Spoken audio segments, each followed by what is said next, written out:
Hoje tu vai aprender um pouco sobre a formação das monarquias nacionais. Os primeiros países, como que eles surgiram aí na Europa. Estamos falando de Idade Moderna, finzinho aí da Idade Média, e quando a gente tem alguma transformação, geralmente é porque a gente tem alguma crise. Tu aí que namora, quando tá num relacionamento que ele não tá indo bem, ou esse relacionamento se transforma, ou ele acaba, ou ele dá lugar para um novo relacionamento.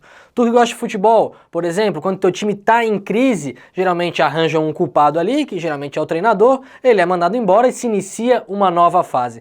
Na história, claro, a grosso modo, os movimentos acontecem mais ou menos assim. Para a gente ter a ascensão de uma nova estrutura política, a gente precisa ter a crise daquilo que vigorava, daquilo que acontecia até então. Então, quando a gente fala na formação das monarquias, a gente está falando de um período onde o feudalismo está em crise. Vamos relembrar lá que o feudalismo é aí um modo de produção baseado na relação servil, de suzerania e de vassalagem. Ou seja, nós temos vários senhores de terra e temos aí seus servos que acabam trabalhando dentro dessas unidades administrativas que são os feudos. Acontece que nesse período o poder é muito pulverizado, ou seja, ele não é centralizado. Existem muitos feudos, muitos senhores, e isso acaba se tornando um problema para uma classe que começa a surgir justamente nesse período aqui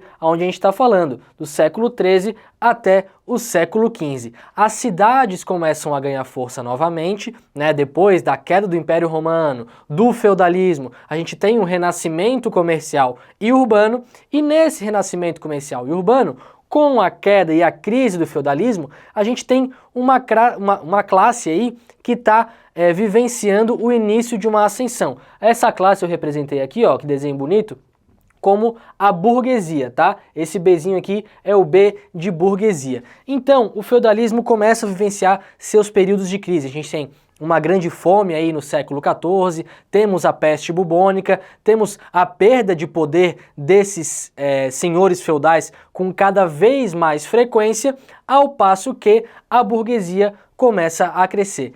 E aí, do lado do meu burguês aqui, eu coloquei um outro cidadão. Acho que esse aqui dá para adivinhar quem é, tá com uma coroazinha aqui, é o rei. A burguesia passa a apoiar algumas dinastias para que elas centralizem o poder. Por quê?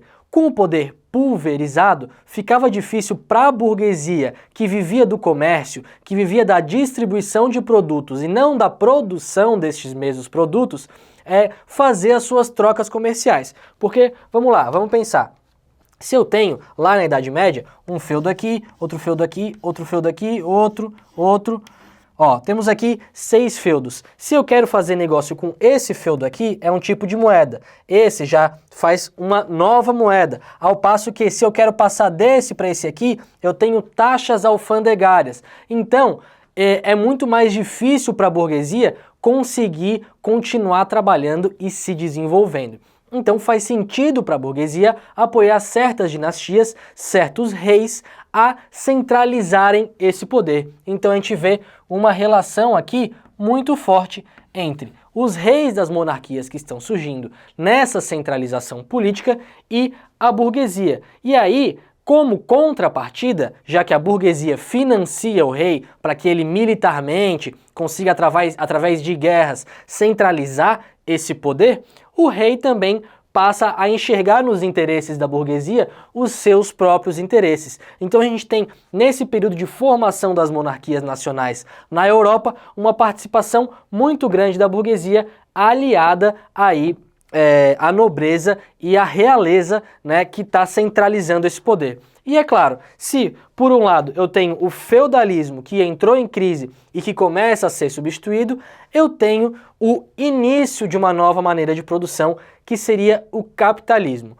Muitos historiadores vão falar desse período como um período de pré-capitalismo ou capitalismo comercial, ou aquilo que posteriormente vai se chamar de mercantilismo, que é esse capitalismo pré-revolução industrial. E é claro, ele, assim como o capitalismo da Revolução Industrial, é impulsionado pelos interesses da burguesia. Então é isso aí, galera. É importante a gente lembrar que a formação dessas monarquias nacionais está intimamente ligada à crise do feudalismo, enquanto a burguesia começa a ocupar lugares mais altos na sociedade europeia. Beleza? Até a próxima!